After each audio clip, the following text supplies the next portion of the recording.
Last year, Marvel's Midnight Suns was announced, a new turn-based strategy game by Firaxis Games, the same team that brought you XCOM Enemy Unknown and Sid Meier's Civilization. I know I'm a little late to the party with this video, a party that no one else seems to be at cause I haven't heard anyone utter a single word about this game since it was announced, and I'm here to change that. I want to give you a little bit of context with the comic book run that introduced the Midnight Suns, and that's Suns with an O, not a U. And also why you should be excited for the Midnight Suns video game, and that's Suns with a U, not an O. Grab your holy water and rev up your hell cycle. We're taking a trip to the occult side of the Marvel Universe.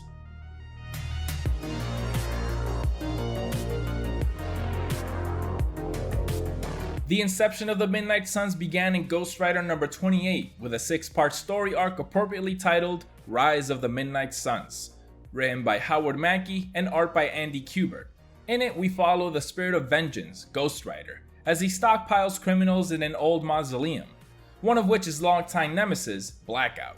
Johnny Blaze is here too, former Ghost Rider, armed with a Hellfire shotgun to investigate the disappearance of Danny Ketch, the current Ghost Rider. Normally, the way being Ghost Rider works is that there are two separate personas, whoever the human host is, in this case being Danny Ketch, and the spirit of vengeance that turns the host into Ghost Rider. But because of a fatal injury that resulted from an earlier fight between Ketch and Blackout, Ghost Rider is refraining from reverting back to a human form, to prevent Ketch from succumbing to said fatal injury, thus pocketing his spirit in a sort of void. There he encounters Lilith, a powerful demonic being that's existed for centuries, but it has been dormant inside the carcass of a Leviathan, due to a battle against Atlantean sorcerers. Don't even worry about it, it's comics. She gives Ketch a vision that shows the alliance of the heroes who will become to be known as the Midnight Suns.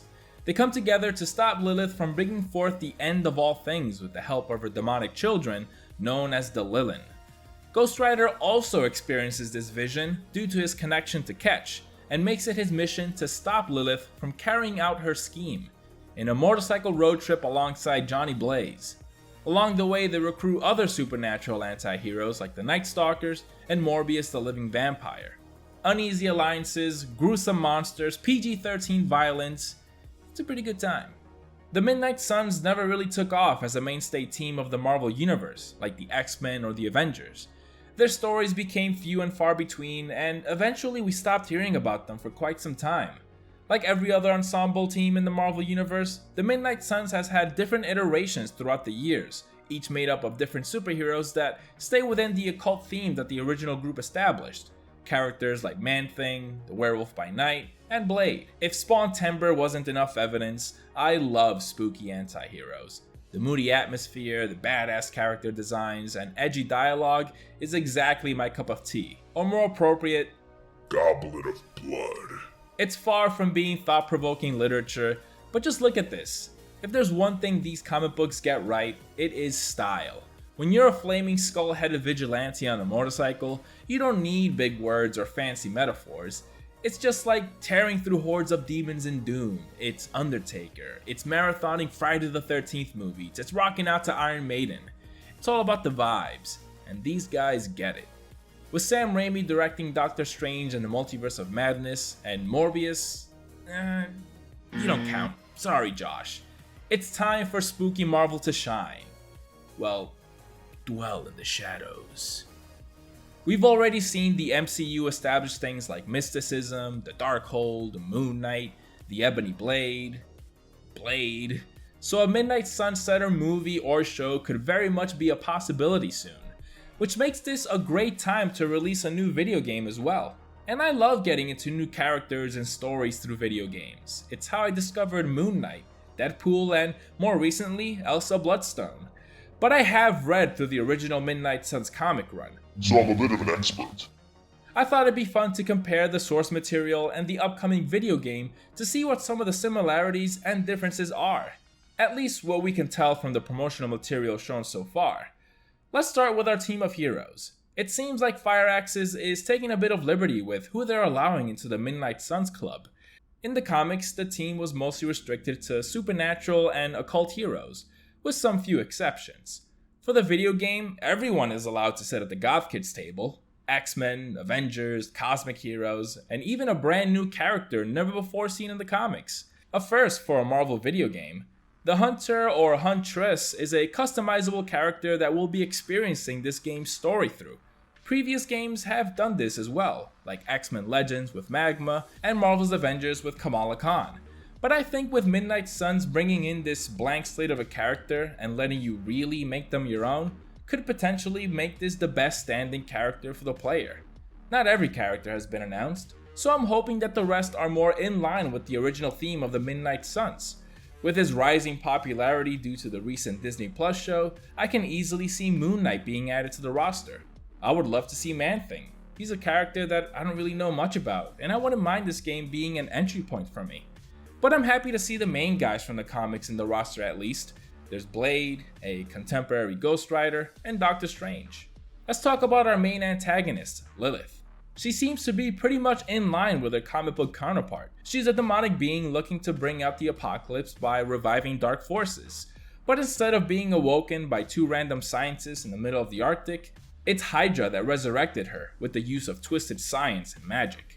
I think this is a really clever way of incorporating other known entities of the Marvel Universe. Hydra is well known even to mainstream audiences at this point, and it gives characters like Captain America some personal stakes in this conflict. In the comics, Lilith has a crew called the Lilin, made up of memorable goons like Blackout, Creed, Meat Market, Pilgrim, and Nakoda. Boring. Her crew appears to be replaced by common villains of the Marvel Universe, and having them become corrupt by her dark magic. The only villain they've shown so far is Sabretooth, but developers have said that you'll be facing off against corrupted heroes as well. I think having more well-known villains and heroes replace the original Lilin is the way to go. For one, these guys are kinda lame. I mean, I'm always down for facing off against more obscure villains. It's one of the main reasons why I love Marvel Ultimate Alliance, so if they throw in Blackout or Creed in there for the hardcore fans, that'd be cool. But I think it'd be interesting to see how someone like Doctor Doom would become corrupt by this dark force. Also, forgot to mention, your character is actually an offspring of Lilith, so big time family drama here.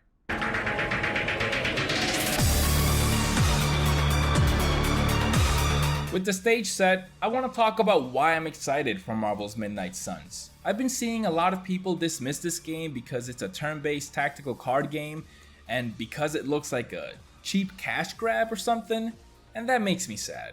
First things first, I don't think there's any reason to think this game will be cheap or this half-assed thing. Just because a game is not represented as this AAA cinematic open-world action game, it doesn't mean that it's gonna be cheap. This game is being developed by the guys that made XCOM Enemy Unknown. That's one of the most critically acclaimed turn-based tactical games of recent years. If I have faith in anyone developing a tactical game, it's gonna be these guys. It may not be the most bombastic looking thing when compared to something like Marvel's Spider-Man, but they know what they're doing. I love being introduced to new game genres I normally wouldn't play by slapping on an IP I'm a big fan of. That way, I'd give anything a shot.